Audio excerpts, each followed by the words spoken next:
The night never ends, and tonight it has chosen you.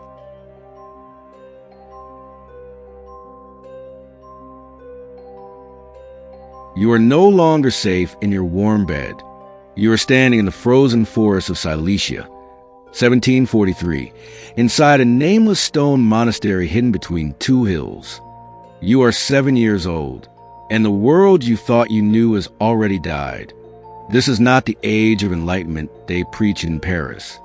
This is the real world, where things in the dark stare back at you with starving eyes.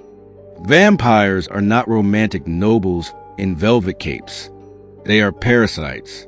They crawl into corpses within 3 days of death, especially those who died screaming in despair, betrayal, or unbearable hunger for life. They restart the heart, rebuild the nerves, and erase almost everything that once made the person human.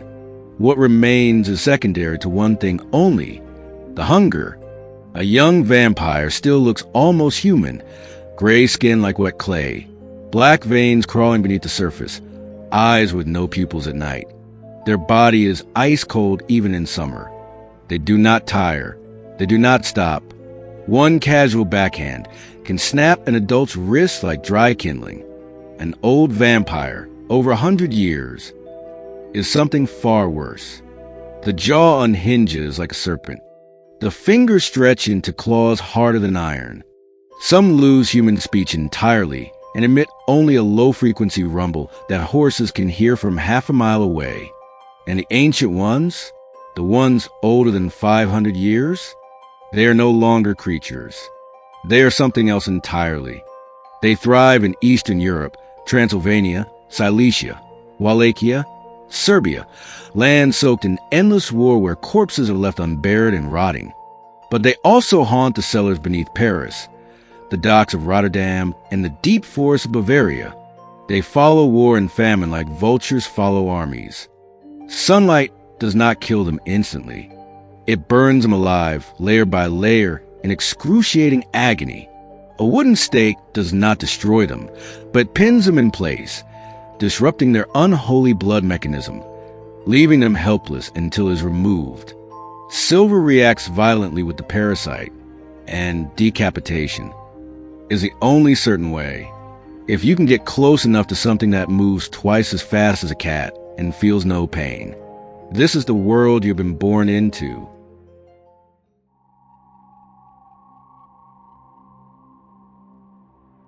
At 7 years old, your village was attacked, not by soldiers, not by bandits, by something that walked in the shadows.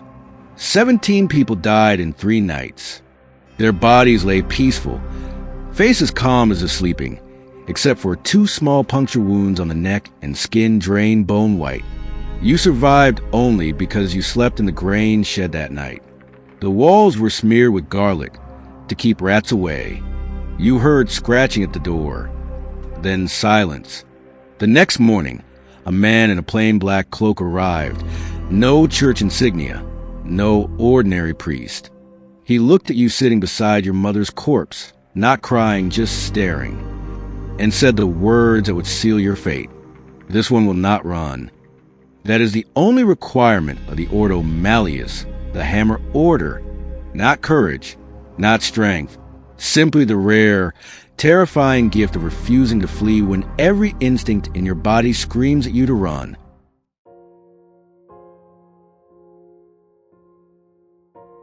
They took you to the hidden monastery. No maps on the walls, no bells in the tower.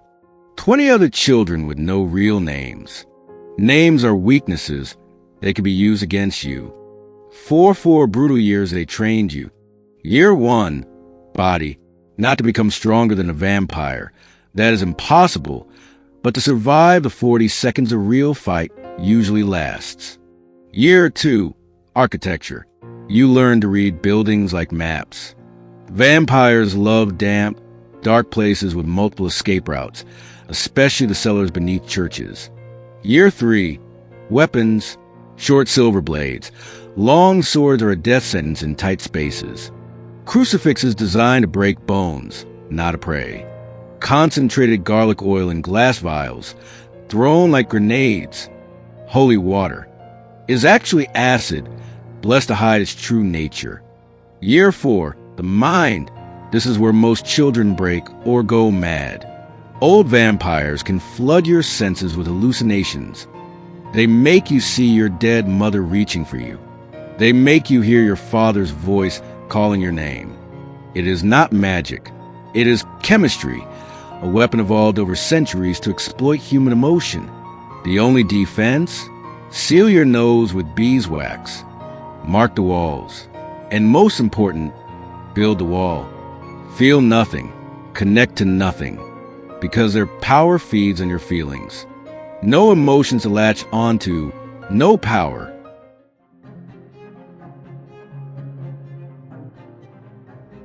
At 14, you take your first real hunt with an old hunter covered in scars, a man whose right hand was broken twice by vampire claws and never healed properly. You walk for 3 days through early November snow. No horses. Horses sense them from far away in panic. The village is quiet, too quiet. The headman has grown suspiciously wealthy. The old hunter does not ask if there is a vampire. He asks who's been going out at night, who suddenly got healthy, who built a new barn. There's always a collaborator. Someone desperate enough to trade information and silence for money, health, or the promise of not being next. That night you enter the abandoned old church. The air reeks of clotted blood and cold metal. You smear beeswax in your nostrils. No lanterns. Light blinds you in their territory. It attacks from the ceiling beams, silent, calculating, dropping between you and the old hunter to separate you. The old hunter throws a garlic vial. The creature screams, a sound that drills into your skull. And for one frozen second, you see its face clearly in the moonlight. It is not a monster from paintings. It is a human face, gray skin, white eyes, twisted in pain, but still unmistakably human. That face has killed more hunters than claws or speed ever could. The old hunter drives a stake through its chest with a sickening wet crunch. It thrashes but cannot free itself. With his one good hand, he swings his silver blade and severs the head in a single brutal motion. Then he looks at you, breathing hard, and says, "You froze. Next time, you will not freeze. Because next time, you will remember this face."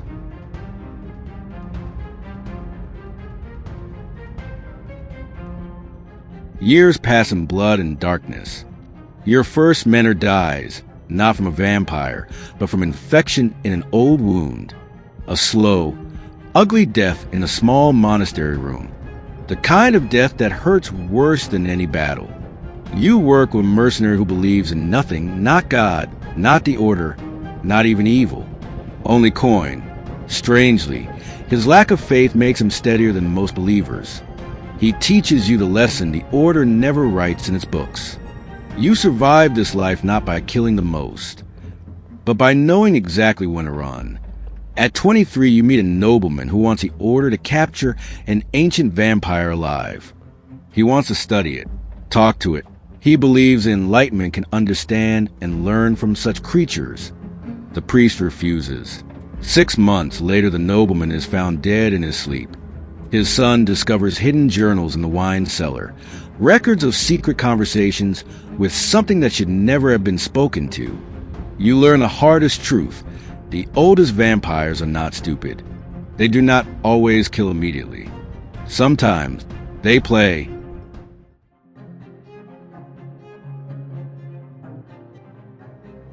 At 28, you lead your own team for the first time. A young idealistic priest, a deserter soldier, and a woman, one of the rare few the Order accepts because skill matters more than gender. Your mission, a mountain village where 10 people have vanished in 6 weeks. Not one vampire. 3. You split into pairs. The second pair kills the youngest one, then relaxes for one fatal second. The second vampire is already waiting in the bell tower. It nearly kills them both.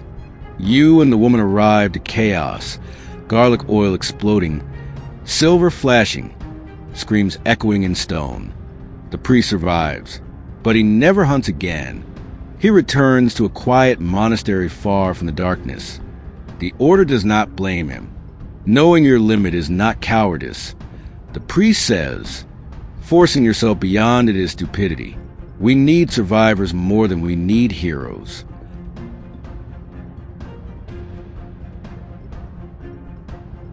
Then comes the year you turn 30. The creature the Order calls the Nameless One, an ancient first recorded in the 15th century, appearing and vanishing across centuries like a ghost. No hunter has ever truly killed one, and lived to describe it fully. You find it in a ruined castle in Transylvania during deep winter. Only 3 of you go. You, the woman who has become your true partner after nearly 10 years, and the old priest himself. It is waiting for you, sitting openly on the old throne like a king, watching you enter. It speaks, not in Latin, not in any language you know, but the rhythm is unmistakable, the language of something that was once human long ago. The fight lasts nearly 20 minutes, an eternity in this work. The woman dies first, a casual, almost bored strike, not because it hated her, but simply because she was closest when it decided to end the game. The priest's shoulder is shattered. You survive only because, in one brief moment, the ancient creature hesitates, almost as if it is curious about you. You smash open the eastern window with your blade. Dawn light floods in. The creature recoils, not dead, but burning. The priest throws fire into the dry debris you prepared earlier. The castle becomes an inferno. As you flee, you hear it, not a scream, but a deep bone-rattling frequency that vibrates through your ribs more than your ears. You never stay to watch the ashes cool. After that night, you become the master hunter. You choose your own missions. The first thing you do is return alone to Transylvania. There are 2 possible endings to your story. Ending A, the quiet victory. You spend days sifting through the frozen ruins. On the 4th day, you find it, a charred section of spine, thicker and denser than any human bone. The Ancient One is dead. The fire and sunlight did what no blade could. You feel nothing like triumph, only an exhaustion deeper than any wound. The weight of every lost friend, every night spent between the world and the things that should not exist. You burn the bone one final time, leave the Order, and walk west. You settle in a small, nameless town by a river. You open a simple blacksmith shop, ordinary knives, no silver. Every night you still check the air, the sounds, the shadows near the edge of town. Nothing ever comes. You die at 73, ancient by the standards of your profession, in your own bed. Under the mattress, they find a small silver dagger and a dried-up vial of garlic oil. No one in the town ever knows who you really were. That is the only victory this life allows. A few decades of ordinary nights. Ending B, the shadow remains. You find nothing in the ashes. No bones, no trace. On the 3rd night, as you sit by your small fire, the Nameless One comes. It does not attack. If it wanted you dead, you would have died the first second. It simply stands there in the firelight, no longer fully monster, no longer fully anything else. A thing that has existed so long it has become something in between. It looks at you, and in that cold, clear moment your training has forged, you understand. It has been watching you. It let you come back. It was waiting. Why? That question follows you for the rest of your life. You return to the Order and report the truth. You spend the next 10 years writing everything you know about this creature, its patterns, its behavior, what you think it might want. Your handwriting slowly changes. The final pages read less like a hunter's report, and more like someone trying desperately to understand the thing he once swore to destroy. You die in your sleep. No clear cause, just like the nobleman who once wanted to talk to a vampire. The Nameless One is still out there, somewhere in the Carpathians. Still patient, still hungry, still waiting. For what? No page in any journal has ever answered that question.